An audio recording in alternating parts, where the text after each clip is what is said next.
अस्सलाम वालेकुम। मेरा नाम डॉक्टर अब्दुल मजीद है। जैसा कि आप जानते हैं कि पंजाब और मुल्क भर में स्मोक का राज है, तो जिसकी वजह से बीमारियों के ख़तरात बढ़ गए हैं, तो मैंने ज़रूरी समझा कि आपसे मुखातिब हूँ। तो आज हम बात करते हैं कि स्मोक क्या है, उसके साथ साथ एयर क्वालिटी इंडेक्स क्या है, स्मोक के इंसानी जिस्म पर क्या असरात है और हम इनसे क्या बच सकते हैं। एयर क्वालिटी इंडेक्स की अगर बात करें तो बेसिकली ये एक स्केल है जो कि एयर की क्वालिटी के स्टैंडर्ड को ज़ाहिर करता है। ये स्केल 0 से लेके 500 तक है। जितना ज़्यादा ये स्केल बढ़ता जाएगा तो जो हवा में जो एयर पोल्यूशन है तो ये भी बढ़ती जाएगी। अगर AQI 0 से 50 तक है तो ये बहुत ज़्यादा गुड है। अगर ये 50 से 100 तक है तो मॉडरेट है।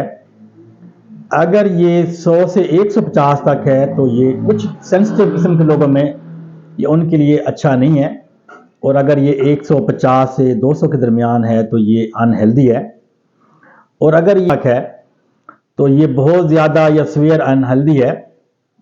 और अगर ये AQI 300 से अबव क्रॉस कर जाए 500 तक तो ये हैज़र्ड है इसका।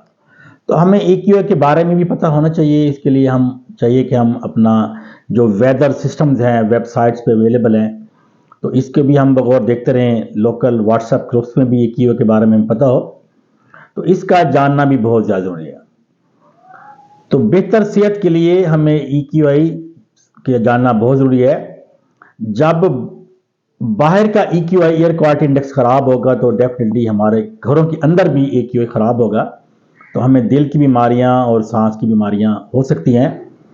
तो स्मोक बेसिकली ये फ़िज़ाई और सनती आलूदगी है, उसके साथ साथ बारिशों में कमी है। और जो किसान हैं ये अपनी फसल की बाकियात को जो आग लगाते हैं, जो इससे एक किस्म के बादल से बनते हैं जो कि स्मोक है या धुंध की तरह जो मिलते हैं, लेकिन ये बेसिकली धुंध नहीं है। तो ये जो धुएं के जो बादल से बनते हैं तो इसको हम स्मोक कहते हैं। तो इसके हमारे बॉडी पे बहुत ज़्यादा असरात हैं।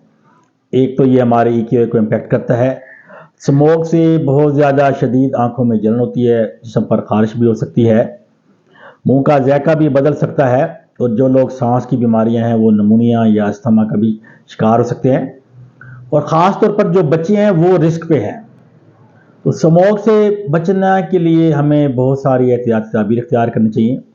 हमें चाहिए कि हम ज़्यादातर अपना वक्त जो है घर पे गुजारें, और बाहर आउटडोर अगर हमें जाना हो तो इंतहाई ज़रूरी काम के लिए हम बाहर जाएं। बाहर जाते वक्त आप मास्क का इस्तेमाल यकीनी बनाएं। इसके साथ साथ आप सन ग्लासेस भी इस्तेमाल कर सकते हैं। दिन में 8 से 10 गिलास पानी पिए। अगर आप किसी ज़रूरत के तहत बाहर जाते हैं तो घर आके अपने चेहरे को अच्छी तरह पानी से धोएं। मशरूबात और फ्रूट्स और ग्रीन लीफी वेजिटेबल्स का भी आप इस्तेमाल करें। तो जो हमारे किसान भाई हैं, जब तक ये तावन नहीं करेंगे तो हम स्मोक से छुटकारा नहीं पा सकते हैं। तो फसलों की बाकियात को आप ना जलाएं। घरों में अगर आपने डस्टिंग वगैरह भी करनी है तो आप इसको गीले कपड़े से करें। और बिला ज़रूरत कूड़ा क्रिकेट वगैरह आप ना जलाएं। तो वो लोग जो इम्यूनो कम्प्रोमाइज्ड हैं, ब्लड प्रेशर के शिकार हैं या निमोनिया या अस्थमा के लोग हैं, और जो हमारे एल्डरली पीपल हैं, जो हमारे बुजुर्ग हैं, ख़वातीन हैं, उनके लिए बहुत ज़्यादा एहतियाती तदाबीर इख्तियार करने की ज़रूरत है। तो घर में जो विंडो वगैरह हैं तो इनको भी आप बंद रखें। तो ये वो एहतियाती तदाबीर हैं जिनको इख्तियार करके हम स्मोक के मुज़र असरात से बच सकते हैं। और शजरकारी ज़्यादा से ज़्यादा करें। अपना ख्याल रखिएगा। आपका बहुत बहुत